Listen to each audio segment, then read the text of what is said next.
Nous allons vous parler du livre Ceux qui n'ont pas pu nous prendre, écrit par Ruta Sepetys et paru en 2011.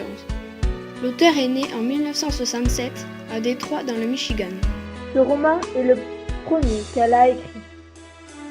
Elle s'est inspirée de l'histoire de sa famille et en particulier de celle de son père pour l'écrire. Cet homme était un réfugié lituanien qui avait été déporté vers les pays du Nord.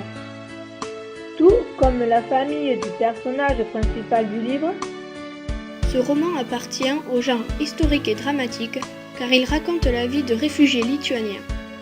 Le personnage principal du livre est une jeune fille appelée Lina.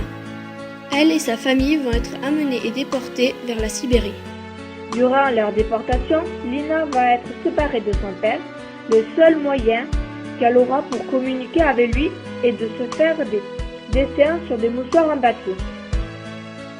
Dans le wagon où elle se trouve avec sa famille et d'autres déportés, les conditions de vie sont déplorables.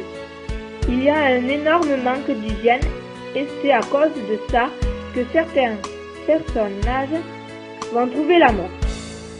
Dans le train, Lina va rencontrer un garçon à peine plus âgé qu'elle. Il va l'aider à retrouver son père et à prendre soin des gens se trouvant dans leur wagon. Pendant leur voyage, les déportés ont souvent changé d'abri. Au départ, ils étaient dans des wagons, ensuite dans des camions, puis dans des huttes. Nous allons vous lire un passage du livre qui nous a marqués. Selon nous, il reflète bien la violence et la difficulté de la situation. Courbant la tête, je creusais et creusais. J'enfonçais la petite pelle droit dans la terre de plus en plus fort, en m'imaginant que j'allais la planter dans la chair du commandant.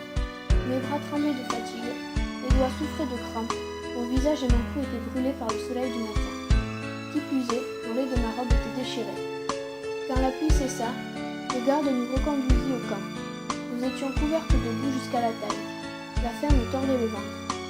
Nous nous traînions littéralement derrière Madame Rimas qui avait jeté sur son épaule des morceaux de toile enveloppant les pelles.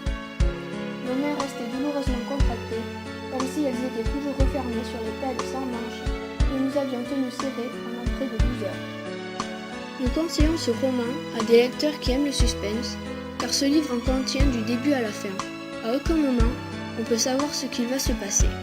Mais aussi des lecteurs aimant le réalisme, car l'histoire racontée est basée sur des faits réels et émouvants.